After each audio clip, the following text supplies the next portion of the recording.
What's up, and welcome to another edition of Locked On NBA, the biggest stories with the local experts. I'm your host, Jackson Gatlin, also host of Locked On Rockets right here on the Locked On Podcast Network. Today, we're joined by John Karalis from Locked On Celtics. The Boston Celtics go down to the wire in Game 1 against the Brooklyn Nets and come away with the win off of an insane buzzer-beating layup from Jayson Tatum. Just how were the Celtics able to come away with the dub in this one and set the tone for the rest of the series? But first, a quick message from our friends over at Athletic Greens. So what is Athletic Greens? What is AG1? With one delicious scoop of AG1, you're absorbing 75 high-quality vitamins, minerals, whole food sourced superfoods, probiotics, and adaptogens to help you start your day right. This special blend of ingredients supports your gut health, your nervous system, your immune system, your energy, recovery, focus, and aging. All the things you should be caring about. Tons of people take some kind of multivitamin, and it's important to choose one with high-quality ingredients that your body will actually absorb. AG1 is a small micro habit with a huge benefit. It's one thing that you can do every single day to take great care of yourself. Costs less than $3 a day. You're investing in your health, and it's cheaper than buying a cup of coffee at the local coffee shop. It's cheaper than getting all the different supplements yourself. You're investing in an all-in-one nutritional insurance. And to make it easy, Athletic Greens is going to give you a free 1-year supply of immune-supporting vitamin D and 5 free travel packs with your very first purchase. All you have to do is visit athleticgreens.com/NBA network. Again, that's athleticgreens.com/NBA network to take ownership over your health and pick up the ultimate daily nutritional insurance. Joining us live from the Garden after an absolutely insane finish to the most highly anticipated first round series between the Boston Celtics and the Brooklyn Nets is one John Karalis from Locked On Celtics. You can follow him on Twitter, the Bird app, at John_Karalis. John, such a crazy finish to this Game 1 of what will hopefully be a long, entertaining 7-game series for all the neutral NBA fans out there. But the wild sequence to end this game. Kyrie hits the three to put the Nets up 114-111. Then who else but Jaylen Brown comes down, hits a huge layup. And then to close the game out, a scrambling sequence from Jaylen Brown to Marcus Smart to a cutting Jayson Tatum for the game-winning layup at the buzzer. What was going through your mind in those final moments? Oh, I can't say that publicly. I really would prefer not to have to go through 5-6 more of these games. Happy to just go through 3 more and take a break. But no, this was a fun kind of finish. In like the Celtics, we know, and we've talked about this, the fourth quarter issues that are one of the storylines here for the Celtics. Their clutch time numbers that have been poor all season. And the question coming in was, how much of that, I know the numbers are compiled throughout the course of the season, but so much of it was earlier. How much of that is really real? And the one thing that I can tell you now is that the Celtics pull out this late crunch time win. That right there is a meaningful thing for me. And then you watching the Celtics, that final sequence defensively to offense, there's so much going on. You have Smart and Horford doubling Kyrie. You have Kyrie missing a wide open Bruce Brown who was cutting down the middle. Instead, it goes over to Durant. Sure, that makes total sense. Then you got Tatum, locking up Durant. Durant can't get by Tatum, and he's forced to take an off-balance shot. Ime decides not to call a timeout because he's got Goran Dragic on the floor. He's got favorable matchups. Then you have that sequence of, instead of forcing up a shot and saying, hey, there were 3 seconds left on the shot clock, you want to put up a shot and get the offensive rebound in case you miss. No, Jaylen draws the attention of 4 Brooklyn Nets. You can see when he's on the block, 4 guys will look at him. He gets it over to Smart. Smart has a reputation of shooting that shot. That tells a story of how much he's grown as a point guard because he's looking to make the next play. The up fake, drawing 2 guys flying, those guys flying past him taking that extra dribble to see, what do I have next? What's my last option? Because he knows he's got time for one more thing.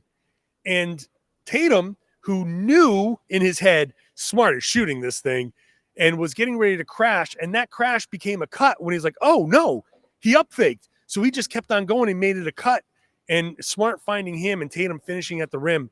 That was all just a beautiful sequence of so many things just this collection of things from over the course of the season going right, from the defense to the offense to the ball movement to the finish.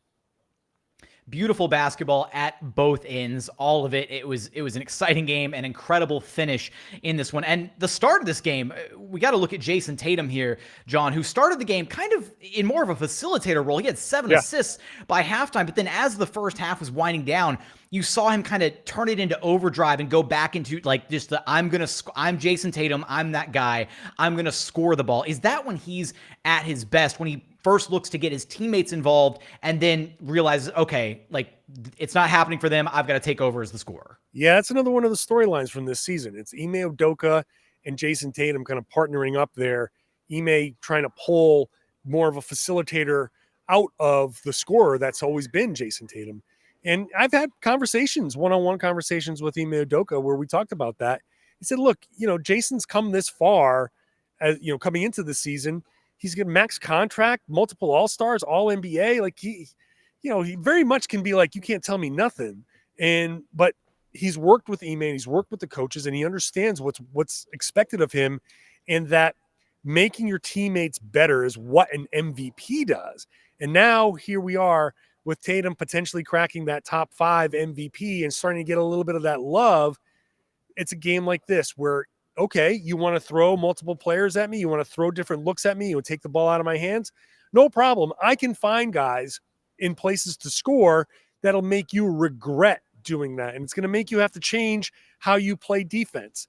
That's a huge part of Tatum's game, and that's only just getting started. Like, this is really the first year where he's been able to grow into that kind of role. So moving forward, that really changes. I can't begin to express how much that changes the calculus for the Celtics, because if he now is going to be that player, then the Celtics don't need to trade for a third star necessarily, because he's their MVP candidate. He can raise the games. Now you're looking for supporting cast type of things. So the difference is building almost like the Milwaukee, getting a Drew Holiday because you've got Giannis as your MVP candidate, versus trying to build through the multiple 3-star thing and trying to do something that way, which can be fraught with a lot of different issues.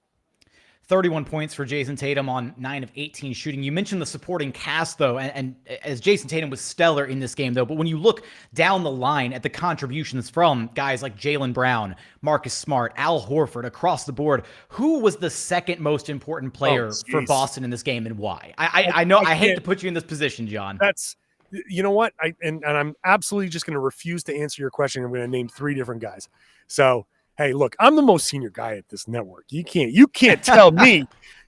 I'm not going to take direction from you little haircut. No. Greatest Locked On NBA segment of all time right here. No, so the reason is, like, Jaylen Brown was just massively important. Great defensive game from Jaylen Brown, hitting huge shots, not just that layup, but a late 3-pointer. But on top of that, Al Horford was tremendous.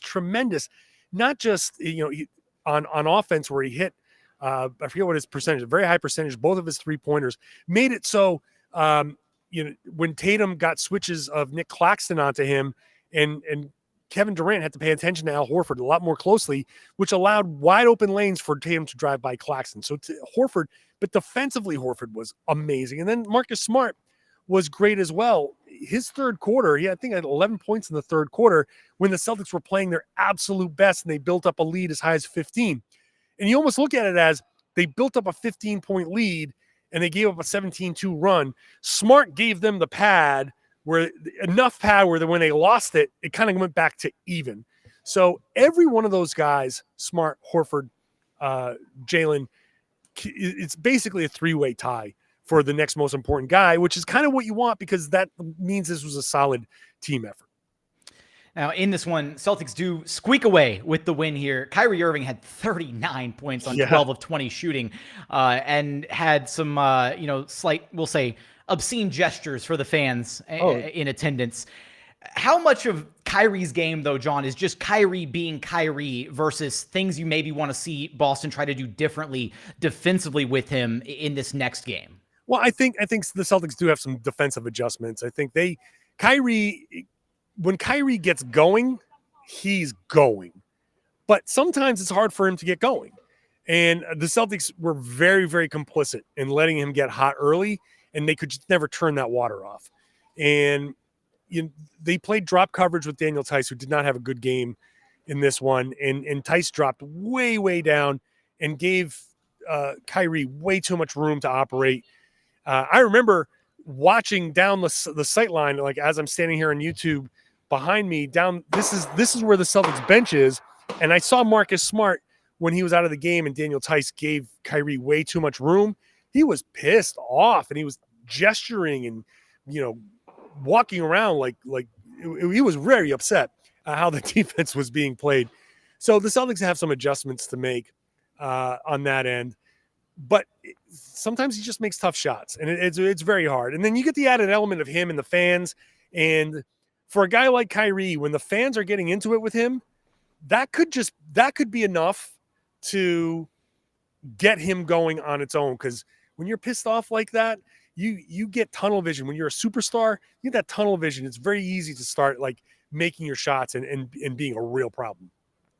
The first buzzer beater at home in Boston Celtics playoff history, the most storied franchise in the NBA, and yet history is still being made. It is true. I'm teaching you something here, John. It was an exciting finish in Boston for this one. How are the Celtics going to fare the rest of the way across this series? You're going to have us covered for all of that and more over at Locked On Celtics. John, appreciate you stopping by Locked On NBA with me. You got it. Anytime, Haircut.